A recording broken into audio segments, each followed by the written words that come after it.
So if you wake up in the morning and you get out of bed on the same exact side as you did the day before, you shut the alarm clock off with the same finger, you slip into your favorite slippers, you shuffle into the bathroom and you use the toilet like you always do, then you walk over to the mirror and you look at yourself to remember who you are, then you get into the shower and you wash yourself in the same routine way, then you groom yourself to look like everybody expects you to look, then you go downstairs and you drink coffee out of your favorite mug, then you drive to work the same way as you did the day before, you see the same people that push the same emotional buttons, you do the exact thing that you know how to do and you memorize and can do so well that you're an expert at, then you hurry up and rush home so you can hurry up and check your emails, so you could hurry up and go to bed, so you can hurry up and do it all over again. Now, here's my question. Did your brain change at all that day? We could say that you were thinking the same thoughts,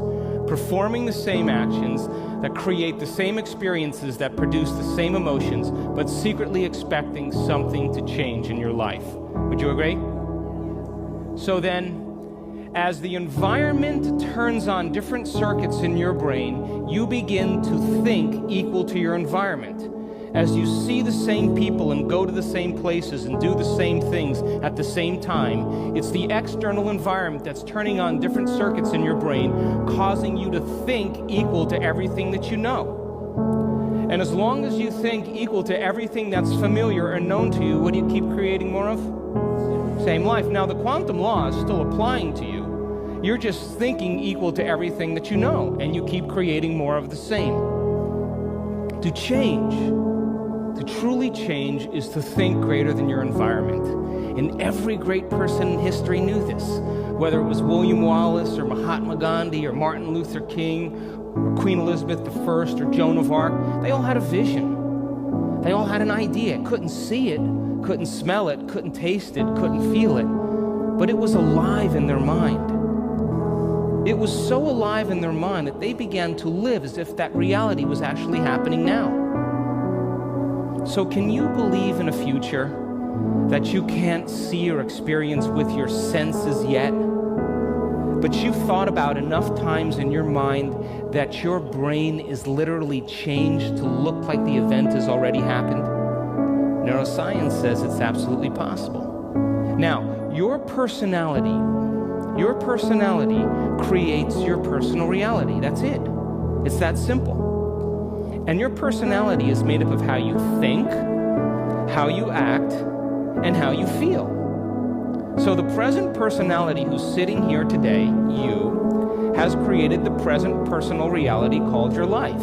Would you agree? Would you also agree then, if you wanted to create a new personal reality, that on a fundamental level you would have to change the thoughts that you are thinking, the behaviors and habits that you're demonstrating, and the emotions that you've memorized that's become part of your identity? And most people try to create a new personal reality as the same personality, and it never works.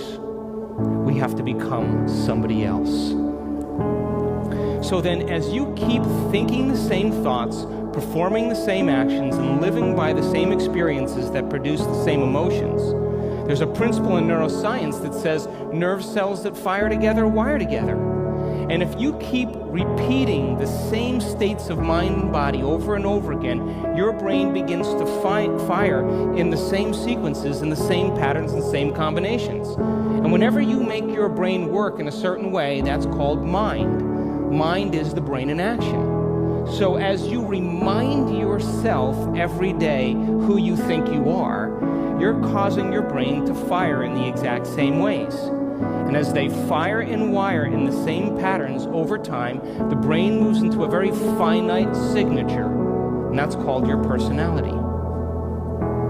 Now, that box in your brain isn't literally a box, but it's the most commonly wired, neurologically fired programs that run redundantly because we keep doing the same things over and over again.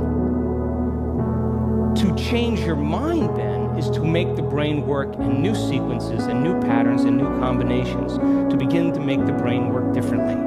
And the one ingredient that allows us to do that is knowledge or information, because every